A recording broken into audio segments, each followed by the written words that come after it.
আজকের সারাদিনের সংবাদ।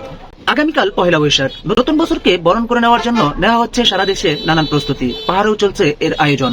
আমিনুল ইসলাম এক সাক্ষাৎকারে বলেন, আমি কখনো ভাবিনি যে একটা বোট এত নগ্নভাবে ভেঙে দিতে পারে। হাঙ্গেরিতে নির্বাচনে ভরাডুবি, ট্রাম্প ও পুতিনের বন্ধু অরবানের। বিপর্যস্ত ইরানের অর্থনীতি, যুদ্ধবিরতিতেও কাজ হচ্ছে না। সোমবার থেকে ইরানের সব বন্দর অবরুদ্ধ করার হুমকি মার্কিন বাহিনীর। সাগরে ইলিশ আহরণ বাড়লেও দাম কমেনি বাজারে।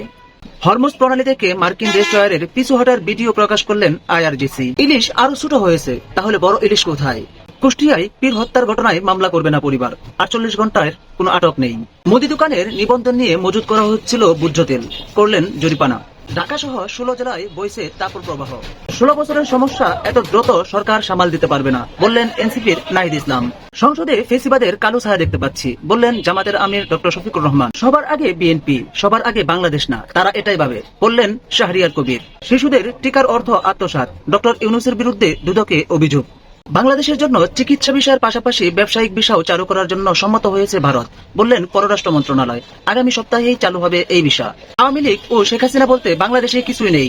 শেখ হাসিনাকে দেশে ফিরিয়ে আনার ব্যাপারে আইনি প্রক্রিয়া অনুযায়ী হবে। এলএনজি অপরিশোধিত তেল দ্বিগুণ দামে কিনছে সরকার, বাণিজ্য মন্ত্রী। উপসাগরীয় বন্দরগুলো সবার জন্য, নইলে কারো জন্যই নয়, বললেন ইরান। জীবনের অন্ধকার নিয়ে মুখ খুললেন নুরা ফাতিহি। ভারত সরকার সর্বতোভাবে মুক্তিযুদ্ধে বাংলাদেশকে সহায়তা করে, বললেন স্পিকার। হরমুজে মাইন অপসারণের জন্য সেনা পাঠানোর ইঙ্গিত জাপানের। বেনাপোলে নিম্ন শুল্কের পণ্যের আড়ালে রাজস্ব ফাঁকি। বিএনপি গণভোটের রায়কে অস্বীকার করে কৃত্রিম সংকট তৈরি করছে, বললেন এনসিপি নাহিদ। গণভোটের গণরায়ের ভিত্তিতেই জুলাই সনদ হবে, বললেন জামাতের আমির ডক্টর শফিকুর রহমান। আবারও বৈঠকে বসতে যাচ্ছে ইরান ও যুক্তরাষ্ট্র। জামিনে মুক্ত হলেন বাউল শিল্পী আবুল সরকার। ভারত ও বাংলাদেশ সম্পর্ক দিন দিন স্বাভাবিক হচ্ছে, বললেন ভারতের হাইকমিশনার প্রণয় বর্মা।